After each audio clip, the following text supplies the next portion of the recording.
Welcome to the Wealth Matters podcast, where investors come together to better understand how to build passive cash flow and create generational wealth without all the confusing mumbo-jumbo.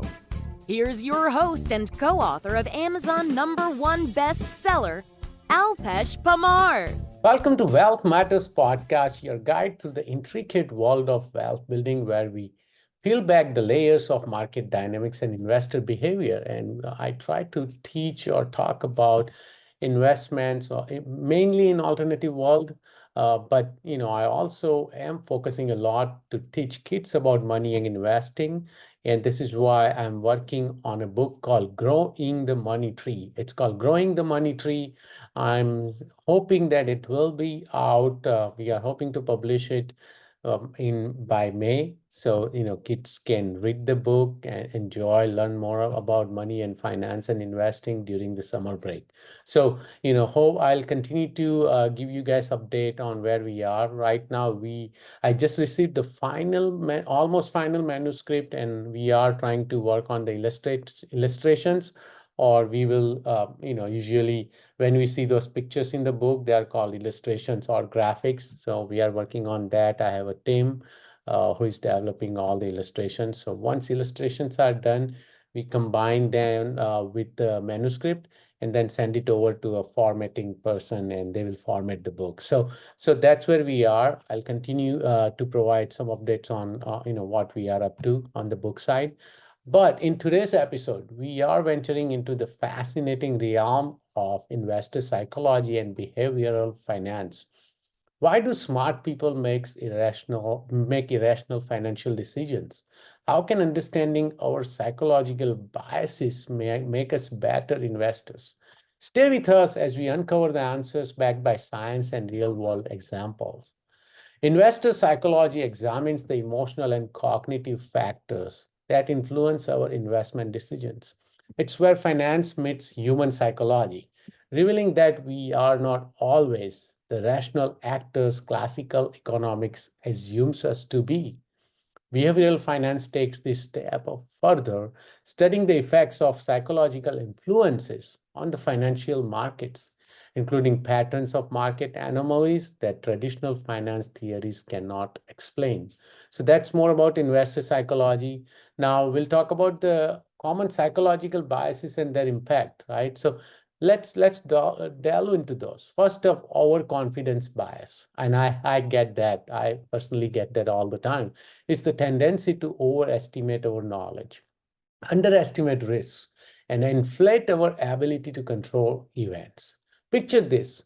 After a successful trades, John starts to believe he has special knack for timing the market. He ignores broader market trends and advice, leading to risky bets that eventually results in significant losses. Next is confirmation bias, the habit of seeking out information that supports our preconceptions while ignoring contradictory evidence. Imagine Sarah, who is heavily invested in a particular stock. She selectively reads positive news about the company, right, and dismisses any negative reports, leading to a skewed perception of its actual performance and risk. And we can't forget about loss aversion, a principle from prospect theory. We feel the pain of a loss much more acutely than the pleasure of an equivalent gain. For investors, this often means holding on to losing stocks too long, hoping to break even, while selling winners too early to lock in gains, right? The real world implications of these biases are profound. They can lead to suboptimal investment decisions like the disposition effect, where investors sell assets that have increased in value, but hold on to assets that have decreased in value. There is also the herd mentality. I'm pretty sure you have heard that, right? When investors follow the crowd into booming markets or out of crashing ones, often too late to benefit or to avoid loss. To illustrate, let's look at the dot-com bubble of the late 1990s.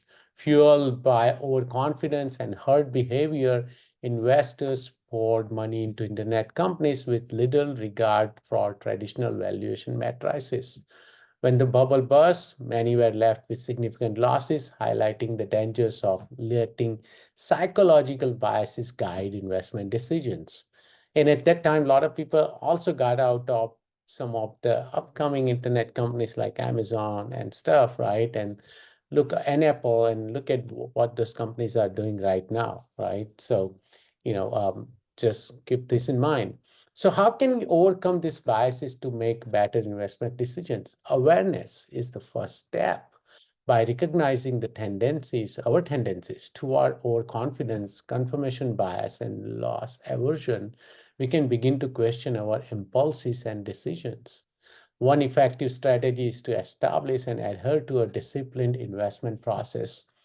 This means setting clear, long-term financial goals, conducting thorough research before making investment decisions, and regularly reviewing your portfolio to ensure it aligns with your objectives and risk tolerance. Another technique is to seek out diverse perspectives. Challenge your assumptions by considering opposite viewpoints and engaging with information that contradicts your beliefs. This can help counteract confirmation bias and lead to a more balanced, informed decisions. Finally, consider automating certain investment decisions. Tools like automatic rebalancing and dollar cost averaging can help remove emotional decision making from the equation, promoting a more disciplined long term approach to investing. Understanding the psychological forces at play in our investment decisions can empower us to make smarter, more rational choices. It's not just about the numbers, it's about mastering the mind game that investing often becomes. Thank you for joining us on Wealth Matters as we explored the intriguing world of investor psychology and behavioral finance. If you have enjoyed today's journey, please share this episode with fellow investors and subscribe for more insights. Remember, the path to financial wisdom, it's not just about learning the market, it's about learning ourselves. I am Alpesh, and I look forward to our next exploration together. Stay tuned. Thanks for listening to the Wealth Matters podcast. If you enjoyed it, please leave us a 5-star rating on iTunes so others can enjoy the show too. Have a great week and happy investing!